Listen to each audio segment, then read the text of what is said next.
Buenos días, amigos de Radio Capital 710 AM. Bienvenidos una vez más a su programa Un Minuto con las Artes, la Academia en tu Radio. Esta mañana estaremos acompañándoles con inmenso placer Quickly Studio en la edición, montaje y administración de redes sociales, Jorge Duque en la producción y coordinación de la estación y frente al micrófono Susana Benco, Humberto Ortiz, Rafael Castillo Zapata y Álvaro Mata, todos bajo la dirección de Don Radamés Pepe Lebrón. Bienvenidos, querida audiencia, a este abril, el mes más cruel, como diría el poeta T.S. Eliot. Y bueno, bienvenidos, queridos profesores, Susana, Humberto, sin Rafa, porque en esta oportunidad nuestro querido y terrible Rafael no nos puede acompañar. Acusó una gripe que lo tiene tumbado en cama y desde acá le deseamos pronta recuperación para que siga echando broma con propiedad, haciéndole honor a su fama de terrible. Bueno, mis queridos Humberto y Susana, ¿cómo los trata la vida, niños? Hola, ¿cómo están? Buenos días. Bueno, mira, yo muy contenta, como siempre, cada vez que nos vemos, cada vez que nos encontramos y que vamos a tener una conversación sumamente agradable. Y estoy segura que así será en la mañana de hoy. Sí, buenos días a todos los escuchas y a ustedes también, compañeros, extrañando a Rafael y muy entusiasmado con la conversación de hoy. A ver cómo hablamos de el espectáculo en Venezuela, por no adelantar mucho hasta que tú des la introducción, mi querido Álvaro.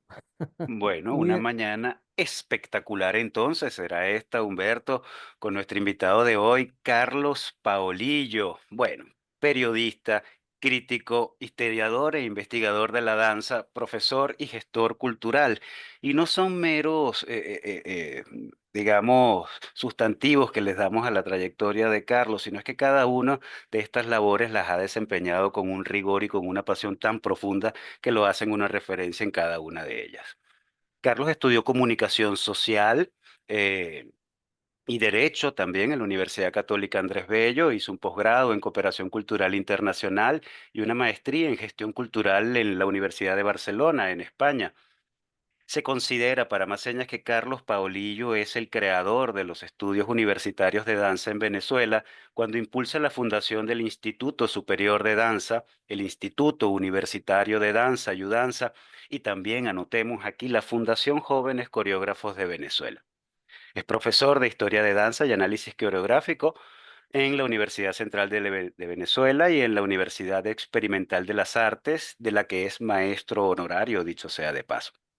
Durante muchos años, Carlos ha sido el crítico de la danza por excelencia desde el diario El Nacional y como productor general, gestor, ya ha trabajado en numerosos festivales, temporadas, encuentros, jornadas y seminarios de danza en múltiples países. Ha sido reconocido con el Premio Nacional de Cultura, años 2010-2012, mención danza, el Premio Municipal de Danza de la Alcaldía de Caracas en sus ediciones 1991, 2007 y 2010, entre otros reconocimientos. Vamos a parar aquí porque la lista es larga. En la actualidad, Carlos es coordinador del ballet del Teatro Teresa Carreño y director artístico del mismo ballet. Bienvenido, Carlos Paolillo, a Un Minuto con las Artes. Muchísimas gracias, un gran placer acompañarlo. Estoy muy honrado por la invitación.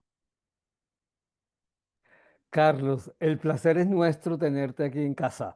Bienvenido a casa y es un inmenso gusto conversar contigo, así sea a través de las redes. Y bueno, vamos a ver cómo hablamos. Yo tengo mucha curiosidad de conversar contigo. eh, pero voy a empezar por algo como, no sé si llamarlo medio formal, no sé, pero es una curiosidad de verdad muy mía, muy particular mía, porque cuando uno lee o uno estudia o uno trata de introducirse en los problemas de la danza, en la historia de la danza, siempre la danza contemporánea, la danza moderna, aparece en contraposición a la larga tradición que tenía el ballet a principios, a finales del siglo XIX, desde el Renacimiento, el ballet había estructurado, unas estructuras muy rígidas supuestamente, y la danza moderna aparece como en contraposición a eso, quizás en cosas muy radicales en algunos casos, pero tratando de romper con la tradición del ballet, de la larga tradición del ballet. Pero en Venezuela eso no resultó tan así. En Venezuela el ballet y la danza contemporánea o moderna entran más o menos en la misma época, con una década de diferencia, más o menos, entran casi juntas y se desenvuelven casi al mismo tiempo. Y yo por lo menos, yo fui uno que primero vio danza contemporánea y luego vi ballet. Cuando yo tenía 18 años, yo empecé así, yo empecé viendo danza contemporánea y no ballet. Entonces esa contraposición de ver la danza como en contra de las formalidades del ballet. ¿Cómo leo eso en un país como Venezuela, que supongo que en Latinoamérica generalmente debe ser muy parecido? ¿Cómo puedo entender la danza nuestra venezolana en esa ambivalencia entre el ballet y la danza contemporánea? No sé, no puedo entenderlo como una mera refutación al ballet o sí, no sé. Mi pregunta es de ese tipo, muy, muy personal casi, como para yo entender cómo tocar la referencia a la danza moderna venezolana. Sí, perfectamente, Humberto.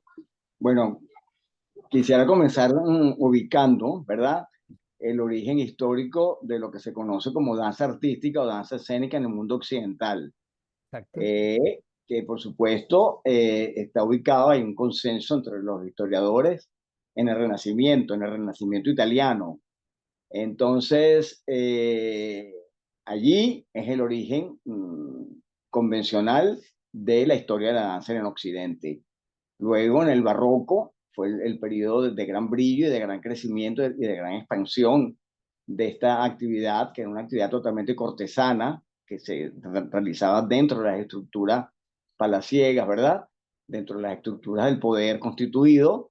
Y Luis XIV, el gran rey del Barroco, ¿verdad? Que aparte de ser un rey muy absolutista, el Estado soy yo, señaló él, pues era también un bailarín de corte desde muy jovencito. Entonces, él propuso la profesionalización del arte del ballet de corte dentro de la propia corte, que no fuera algo de aficionados, sino que fuese algo donde quien participara adquiriera una formación y una experiencia de carácter ya mucho más profunda. Así, al pasar del siglo XVII, el XVIII y llegar al XIX, que es cuando se conoce el arte del ballet como lo conocemos hoy en día, a través del ballet romántico y a través del ballet académico, a lo largo del siglo XIX y XX, en dos centros, dos polos de desarrollo muy importantes, Francia, París y Rusia, San Petersburgo y Moscú, pues el arte del ballet se expande y se pasa al siglo XX tal y como se conoce hoy en día, ¿verdad? Entonces, ese paso del ballet del siglo XIX, pleno de romanticismo y pleno de academicismo y de formalismos técnicos, pasa al siglo XX, en un pleno inicio de este siglo, donde las vanguardias artísticas estaban vibrando, las vanguardias artísticas de todo tipo, en las artes plásticas, en la música, en la literatura, en el cine. Entonces, la manera de que el arte del ballet pasó al siglo XX fue tratando de adecuarse precisamente a ese mundo vanguardista y más que una contraposición, creo que fue una adecuación, ¿sí? El siglo XX trajo naturalmente, el inicio del siglo XX, una expresión de la danza mucho más cotidiana, mucho más libre, mucho más espontánea que la del ballet clásico, llena de formalismos, ¿verdad? Técnicos y estéticos. Entonces, ese mundo de la danza libre en el que participaron Isadora Duncan, Lloyd Fuller, Ruth Saint Denis, Ted Chong en los Estados Unidos y Mary Bigman y Curios en Alemania, dentro del movimiento expresionista, del arte expresionista, que fueron dos polos de desarrollo de esa nueva danza del siglo XX, pues de alguna manera se fueron integrando naturalmente con el arte del ballet también. Luego los Estados Unidos desarrollaría el enorme movimiento llamado danza moderna, ¿verdad? Con Martha Graham, con José Limón, con Bert Cunningham, como grandes figuras. Y ese arte se expandió por todas partes, por todo Occidente, y evidentemente influyó también al ballet clásico o al arte del ballet, que en el siglo XX se convirtió en neoclásico y después en contemporáneo. Hay dos expresiones distintas. Ballet contemporáneo es una cosa, danza contemporánea es otra, y el ballet clásico académico de origen romántico, pues todavía pervive en el día de hoy. Por supuesto que esta expansión que sufrió el arte del ballet en Europa y el surgimiento de la danza moderna y de la danza expresionista en Alemania también llegó a América Latina y evidentemente se transformó y adquirió las características propias de la cultura latinoamericana. En el caso concreto de Venezuela, que es tu pregunta, señalar que evidentemente el arte del ballet clásico como tal en Venezuela no ha sido nunca demasiado fuerte, demasiado importante. Sí lo ha sido el ballet contemporáneo. Tenemos el gran coreógrafo latinoamericano y venezolano, por supuesto, Vicente Nebrada, o Nebreda o Nebrada, se le llama de las dos maneras. Entonces, este bailarín que fue formado dentro del arte del ballet clásico acá en Venezuela, se inició en la cátedra de ballet del Liceo Andrés Bello, donde él estudiaba bachillerato, y en los años 40, año 45, se creó esa cátedra de ballet y él se formó inicialmente allí y luego pasó a las estructuras de la Escuela Nacional de Ballet de la Nena Coronil, del Ballet Nena Coronil, que fueron los primeros intentos de profesionalizar el ballet clásico en Venezuela. Luego él viajó a Europa y viajó a Nueva York y se convirtió en un coreógrafo internacional, un bailarín y coreógrafo internacional, muy enmarcado dentro del ballet neoclásico de George Balanchine, del gran neoclásico de Balanchine del New York City Ballet.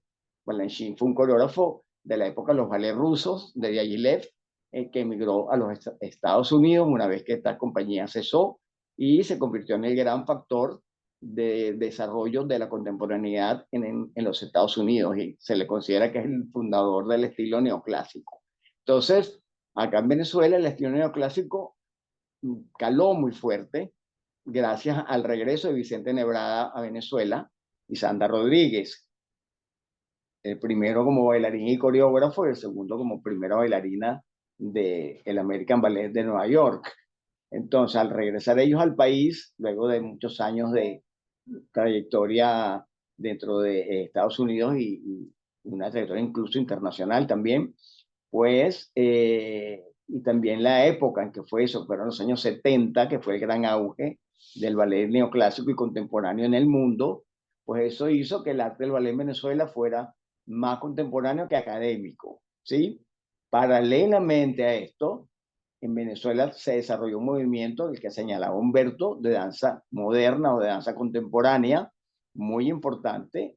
Hacia finales de los años 40 llegó a Venezuela el bailarín mexicano Grish Colguín, que fue formado desde muy niño en los Estados Unidos y que se inició dentro del ámbito de la danza moderna en Los Ángeles, California, y que vino a vivir a Venezuela en el año 48 y se convirtió en el gran precursor, en el gran pionero de la danza moderna en el país y el que formó a las primeras generaciones de bailarines de danza moderna, que no es ballet moderno, sino danza moderna, que son dos cosas distintas. El término de la nomenclatura en la danza es muy complicado porque se presta muchas confusiones además, pero es así en todas partes del mundo. Entonces, ese movimiento de la danza moderna que generó Grish Colguín, del cual participó después con mucha importancia también Sonia Sanoja, José Ledesma, Juan Monzón, etcétera, etcétera, y muchísimos otros más bailarines de esa generación pionera y que tuvo un brillo muy importante en los años 80 y 90, convirtiéndose la danza contemporánea en los años 80 y 90 venezolana en el movimiento escénico de danza en Latinoamérica más importante, realmente con una enorme influencia en los otros países y también con una gran proyección universal. Entonces, en conclusión, No hay contraposición, creo que ha habido más bien integración de los principios, el pensamiento del ballet, los pensamientos de la danza contemporánea, las técnicas que cada uno de de estas expresiones de la danza han desarrollado. Acá en Venezuela ha habido una profunda integración y creo que con altibajos, Venezuela ha hecho un aporte notorio en América Latina y también a nivel universal. Sí, sí, entiendo claramente tu discurso y me parece encantador todo lo que has explicado, querido Carlos, pero como para concluir yo en mi cabecita, de alguna manera podría yo decir entonces que la danza en Venezuela, el ballet en Venezuela han jugado, han elaborado un discurso paralelo, pero también semejante, se han intervenido el uno al otro, que no es tan fácil de determinar aquí qué es el ballet contemporáneo y qué es la danza contemporánea, sino que las dos cosas se mueven aquí y allá y allá y acá. Lo sé también porque mis amigos de danza contemporánea hacen clases de ballet, entonces yo sé que de alguna manera ellos han como interceptado ambas cosas, intervenido, interrelacionado ambas cosas y que esa es una particularidad del baile en Venezuela o de la danza en Venezuela en general, pregunto. ¿Podría yo decirlo así? ¿Podría yo Sí, entenderlo así? en algún momento de la historia de la danza escénica venezolana, por ahí en los años 50, eh, era absolutamente impensable que un bailarín clásico, una bailarina clásica, fuera a tomar clases de danza contemporánea y viceversa.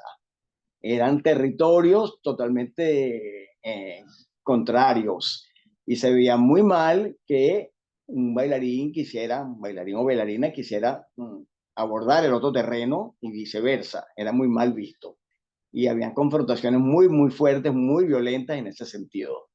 Recuerdo perfectamente el negro Ledesma contra José Ledesma, gran bailarín y coreógrafo, y sobre todo maestro de danza contemporánea venezolana, que todavía aún vive, tiene 92 años y todavía se encuentra muy vigoroso y muy lúcido. Afortunadamente, él contaba sobre eso, de esos territorios vedados que existían, ¿no?, entre la danza moderna y el ballet clásico, que poco a poco, a partir de los años 70 y 80 fueron como eliminándose y se fueron integrando unos al otro. Y evidentemente los bailarines de danza moderna o de danza contemporánea entrenan también, aparte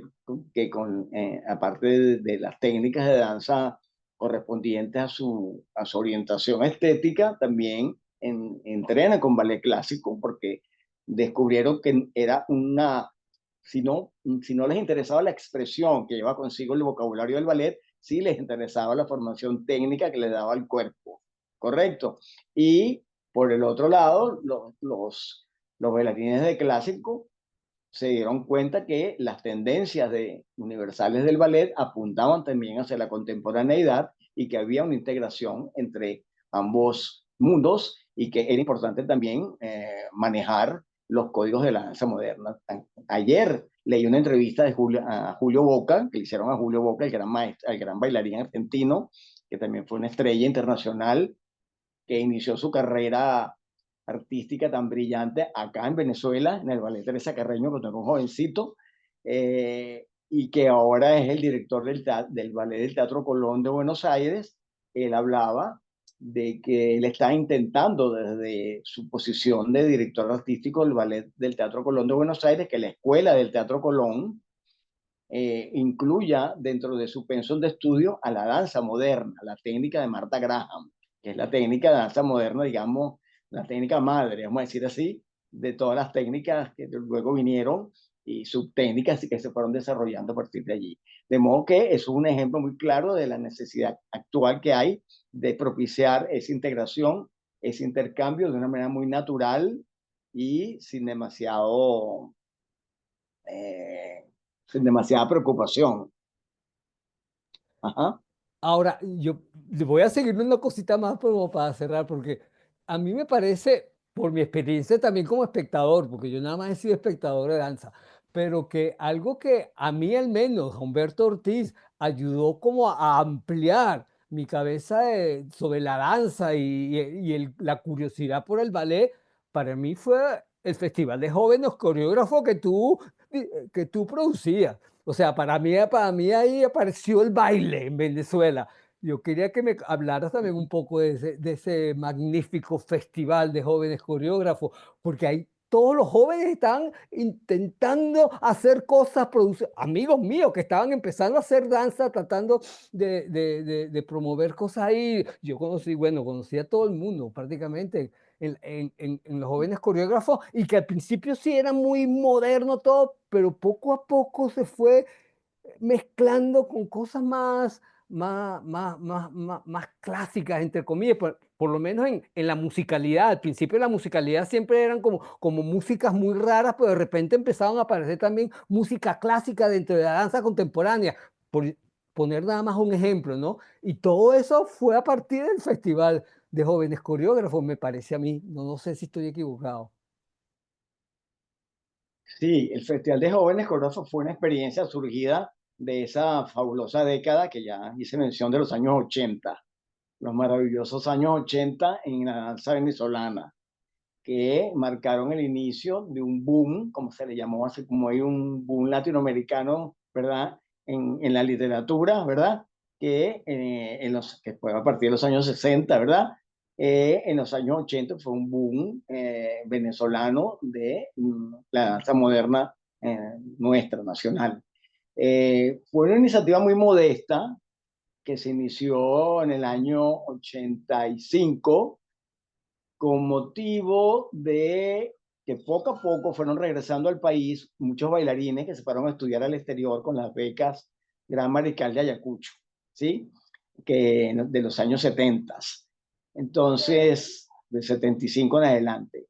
Ya para mediados de los años 80 habían retornado al país o estaban en ese proceso algunos bailarines que se fueron a estudiar y estaban tratando de reubicarse dentro del contexto de la danza nuestra, nacional, que había cambiado mucho en una década y que ya ofrecía algunas posibilidades más concretas de desarrollo profesional.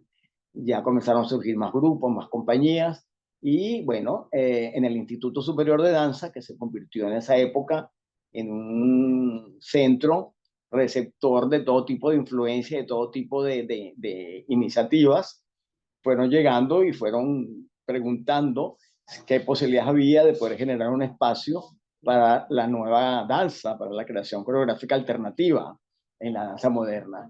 Existían ya, por supuesto, las grandes personalidades y las grandes instituciones, como el Taller de Danza de José Ledesma, ¿verdad? Como también Danza Hoy, que se había creado muy a principios del siglo, de la década de los 80, concretamente en los años 80. Estaba también Carlos Horta, que intermitentemente venía al país, pero que ofrecía importantes aportes y ejercía una influencia muy notable también en el medio de la danza moderna venezolana, incluso también en el ballet. Él hizo coreografías de ballet moderno para Ballet Nuevo Mundo y para el ballet contemporáneo de cámara. Entonces, a esas compañías se fueron uniendo nuevas iniciativas que poco a poco fueron surgiendo y que fueron naciendo de ese Festival de Jóvenes Coreógrafos que nació siendo muy modesto y que terminó siendo una experiencia de 30 años, y que finalizó en el año 2015, no, sí, 2015, exactamente. Entonces, de allí surgió ese festival que marcó pauta en un festival nacional pequeñito y terminó siendo un festival internacional donde vinieron bailarines y coreógrafos de todas partes de América Latina, de Estados Unidos y también de Europa. Entonces fue un festival que marcó una pauta muy importante y que fue uno de los grandes resultados precisamente de esa década de los años 80. Bailarines tan notables y coreógrafos tan importantes como Luis Viana, por ejemplo, que tenía un discurso maravilloso, una poética tan personal, tan conmovedora, ¿verdad? Dentro de un expresionismo que estaba inspirado en el alemán, pero que era totalmente venezolano en el cuerpo y en la expresión y en el espíritu de Luis Viana. Bueno, eso fue uno de los grandes resultados de ese festival de jóvenes coreógrafos, que la emergencia, el surgimiento de Luis Viana como gran intérprete y como gran bailarín. Luego se convirtió, tenía su propio grupo, su propia compañía. Él vive hoy en día en Colombia, en Medellín, pero eso fue un ejemplo muy importante, y otros grupos que surgieron tan importantes como Neodanza, como Espacio Alterno, como otros coreógrafos como Leison Ponce, Miguel Isa, Miguel. ¿no? Todos surgieron de esa experiencia, y no cito a más porque me va a quedar corto y voy a dejar de citar a mucha gente que merece que lo cite, pero en todo caso sí fue una experiencia, yo creo que determinante en el desarrollo de la danza moderna en Venezuela, en el enriquecimiento, en la diversificación de propuestas estéticas, porque pasamos de la danza moderna formal hasta la nueva danza o danza postmoderna, como también se llama. Por aquí apareció David Zambrano, que hoy en día es un bailarín absolutamente cotizado en Europa, un bailarín absolutamente demandado en todas partes. Quieren que él vaya a dictar los talleres. Tiene su asiento en Bruselas, tiene su propio estudio, y él vino a Venezuela y generó un festival de danza postmoderna que durante 5 años se hizo acá en Venezuela, entre el año 89 y el año 93. Ese festival fue muy importante porque trajo todas esas propuestas de danza alternativa, de nueva danza, más allá de la danza moderna, que ya estaba, de alguna manera había cumplido ya su ciclo de vida. Pues permitió que Venezuela se convirtiera en una potencia y en un país que liderara el movimiento de la danza postmoderna acá en América Latina. Entonces, en esa época, recuerdo perfectamente, en una época muy violenta en el país, recuerdo que nosotros compartimos el Festival de Danza Postmoderna con alzamientos militares, con revueltas sociales, con golpes de Estado, con de todo pasó allí. Sí. Y los bailarines que venían del exterior a bailar en el Festival de Danza Moderna y a enseñar también, porque es un festival básicamente formativo, de traer nuevas experiencias docentes y pedagógicas para la danza, pues no entendían nada de lo que pasaba, porque una violencia demasiado desconocida para la mayoría de ellos. Pero sí fue un momento muy estelar y muy importante. Ah, yo puedo seguir, pero Pero no vas a seguir y si quieres lo vas a hacer después de la pausa musical porque Adelante. debemos cumplir con la estructura planteada por la emisora. Vamos entonces a escuchar El Cisne, preciosísima pieza de Camille Saint-Saëns, sugerida por nuestro invitado, los compromisos comerciales de la emisora y continuamos nuestra conversación con Carlos Paolillo. Ya regresamos.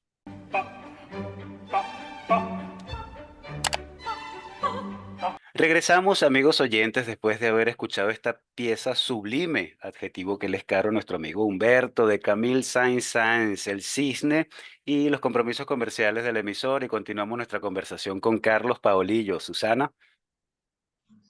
Bueno, Carlos, también oyéndote y se me fueron ocurriendo cosas. Por ejemplo, cuando mencionaste los inicios de la modernidad en la danza y esa referencia a las vanguardias, que eso ocurrió, recordaba pues la unión de los artistas plásticos con los bailarines. Por ejemplo, las escenografías cubistas donde los trajes, el vestuario se adaptaba un poco al espíritu de aquel momento, de esa vanguardia de aquel momento, y me dije, bueno, ¿qué ejemplos podríamos nosotros también tener? ¿Ha habido contacto, conexión con las artes visuales y la danza, bien sea vestuario, bien sea escenografía, iluminación, un contexto, algo visual que destaque? No sé, te lo confieso que soy ignorante al respecto, pero me encantaría saberlo. Esa es una pregunta. Después tengo otra totalmente diferente. Bueno, No Susana, sé si, realmente muy pertinente la pregunta. muy pertinente, de verdad, porque en efecto, la relación plástica-danza, danza-plástica, es una relación, por supuesto, ancestral. Toda la vida, desde que el cuerpo se mueve, pues ha tenido una expresión plástica, evidentemente. Y, por supuesto, esta expresión plástica ha acompañado de una expresión musical, se ha acompañado también de ideas, de ideología, de pensamiento, ¿verdad? Y es lo que da el resultado de lo que en conjunto es la experiencia de llamada danza o la experiencia de danzar como tal. En el caso, bueno, en el caso venezolano, en concreto, estas experiencias, por supuesto, surgieron en el siglo XX. La historia de la danza venezolana comenzó en el siglo XX realmente.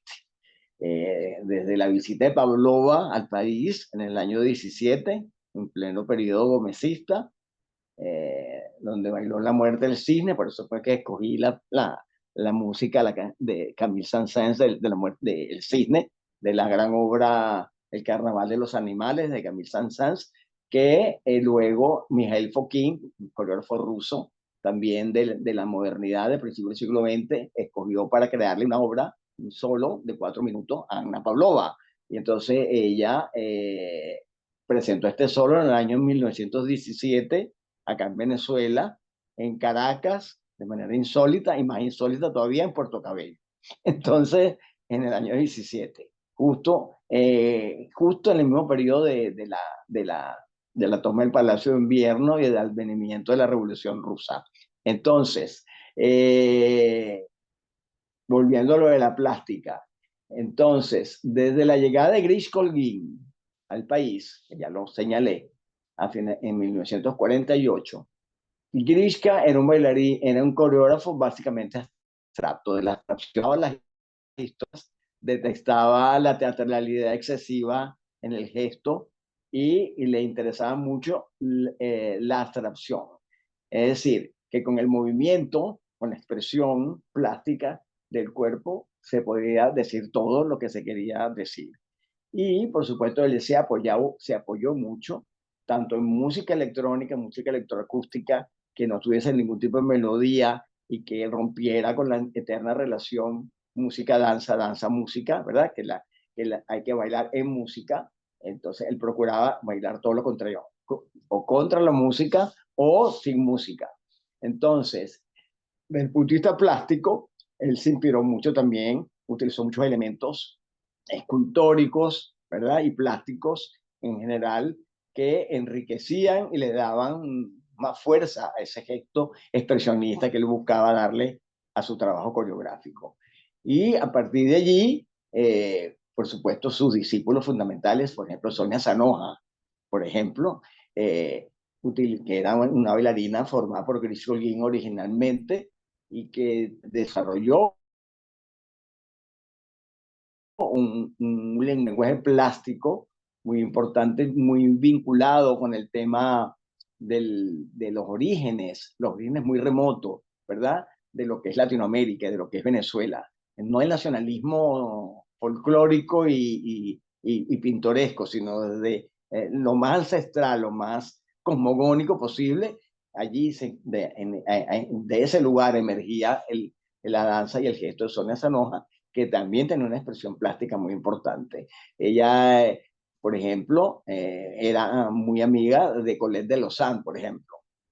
Y entonces, Colette de Lausanne la ayudó mucho en esa expresión escultórica que tenía su movimiento.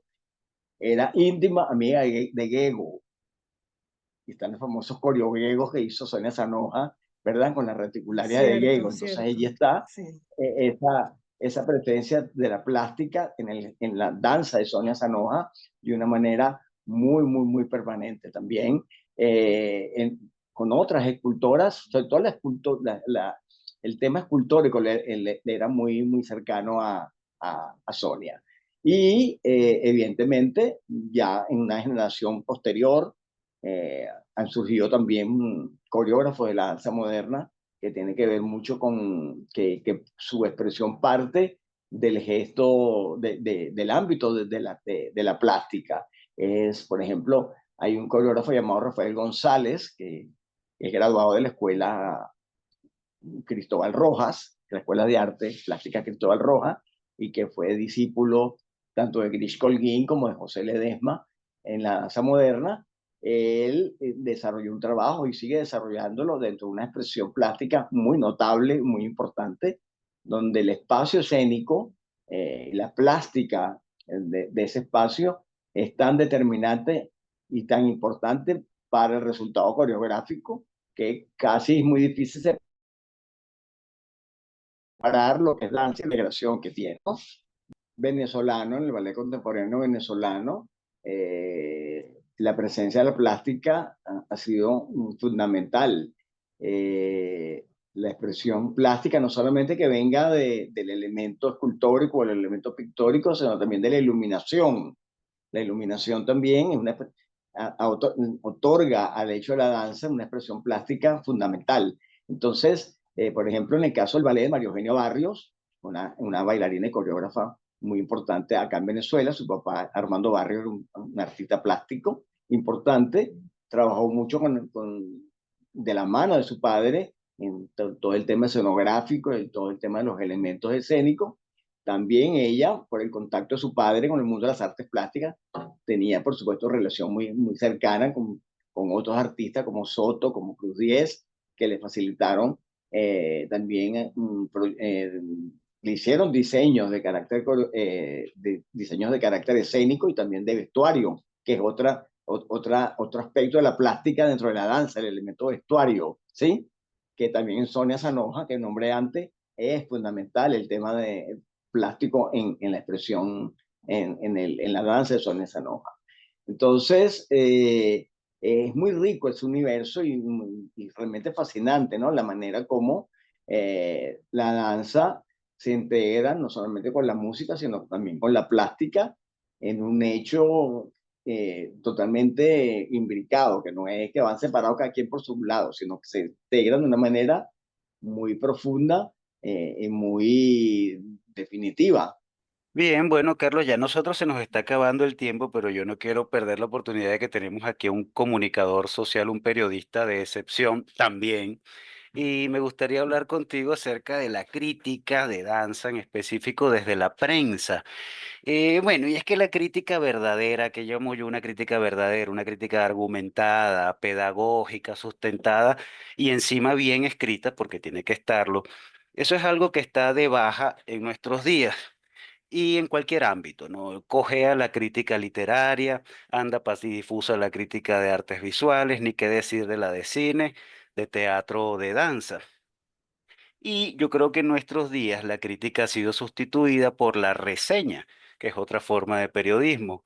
Entonces, ese poder enriquecedor de la dialéctica ha sido sustituido por unos muñequitos que llamamos emoticones. Esto hablando grosso modo, claro está. Tú, Carlos, vienes de la época dorada del periodismo cultural, tú te formaste a fuego, no solo como redactor y cronista, sino como crítico de los espectáculos que veías. Hoy el nuevo estilo periodístico neutro decreta que casi es un pecado mayúsculo que el periodista se implique, se involucre en lo que está escribiendo a través de opiniones, análisis o tan siquiera adjetivos. Eso está proscrito. Por eso, todos los medios de comunicación que reseñan un mismo hecho todos son iguales, ¿no? El texto que uno lee, no informan demasiado, hay que decirlo. Entonces uno echa de menos ese texto crítico, orientador, que nos ayuda a entender, en este caso, lo que vimos sobre las tablas. Eh, Así vuelvo como los textos que tú escribiste para la prensa durante un par de décadas al menos. Por ejemplo, a mí como investigador ya me está sucediendo que consulto en internet hechos recientes y solo consigo reseñas, datos, ¿no? La tarjeta de invitación para una exposición o la presentación de un libro, pero no hay una crítica que vaya más allá, que aborde la exposición o que aborde el libro. Vuelvo hablando grosso modo y esto dificulta bastante armar el rompecabezas de la cultura venezolana. Entonces, me gustaría hablar contigo de eso, del periodismo, del periodismo crítico que cuesta tanto hallar hoy y del periodismo cultural con mayúscula en el que tú te formaste, la manera como se abordan los hechos, los mismos hechos culturales ahora en nuestros tiempos. Sí, claro, con mucho gusto. En verdad, tienes razón. Es decir, yo me formé a principios de los años 80 en el mundo del periodismo cultural a fuego, como tú dices, exactamente así, porque, y con muchísimo temor además, porque yo fui casi que inducido, yo trabajaba en Fundarte, en el área de comunicación social, de una Fundarte maravillosa que existió en algún momento, ¿no? Donde se programaban lo más importante de la actividad cultural de la ciudad, de Caracas. Bueno, yo fui convidado por el diario El Universal, las páginas culturales del diario El Universal, que dirigía Sofía Inver, convidado a que escribiera algo de danza, porque no había quien lo hiciera, ¿no? Y yo, por supuesto, le tenía muchísimo temor a este periodismo cultural de personalidades tan elevadas que ejercían ese periodismo y con una competencia tan alta y de un nivel tan importante que, bueno, yo poco a poco comencé a intentarlo. Estuve en la primera década, que fue todos los años 80 haciendo entrevistas a todo tipo de personajes de la danza, tanto nacional como internacional, y que venían al país muchísimos personajes de la danza internacional.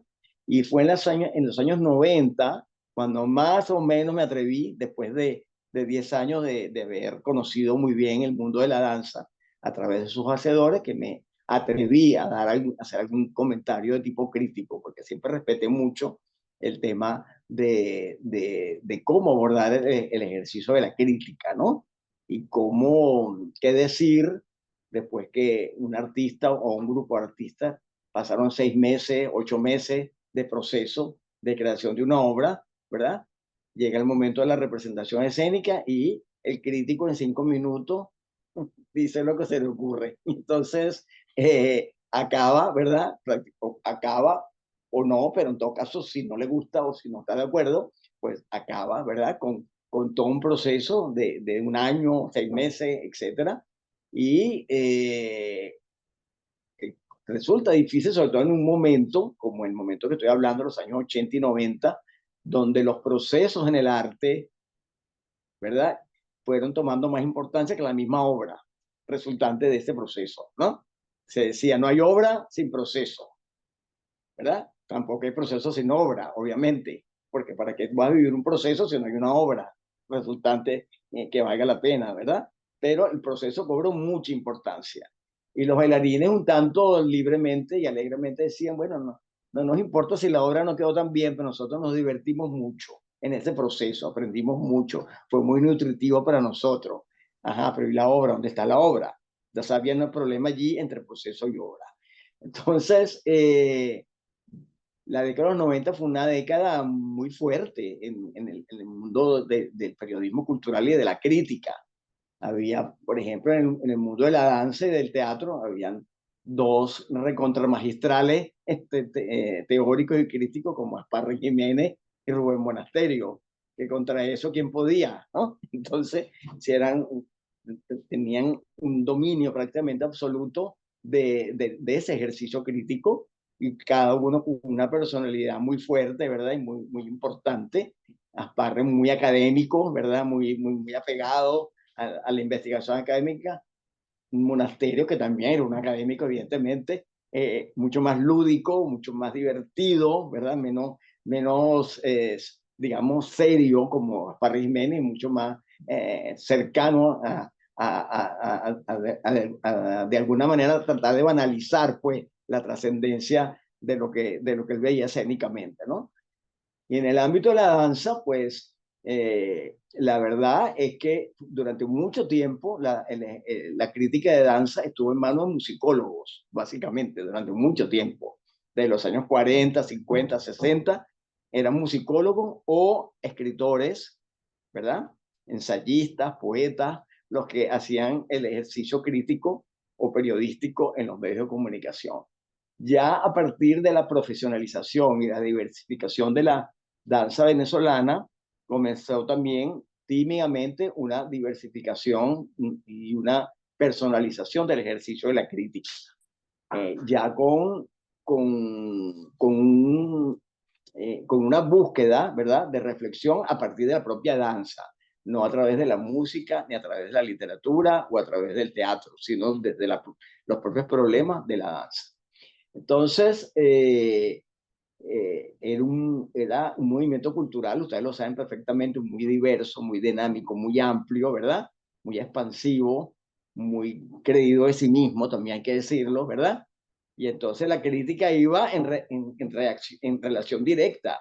Ah, tú te consideras maravilloso coreógrafo, yo te tiro en una crítica demoledora, ¿no? Entonces, acabo contigo. Entonces, que era un poco lo que se vivía en aquel momento, ¿no? Esa crítica demoledora terrible, ¿no? En las artes escénicas, que es el aspecto que estamos hablando, tanto en teatro como en danza.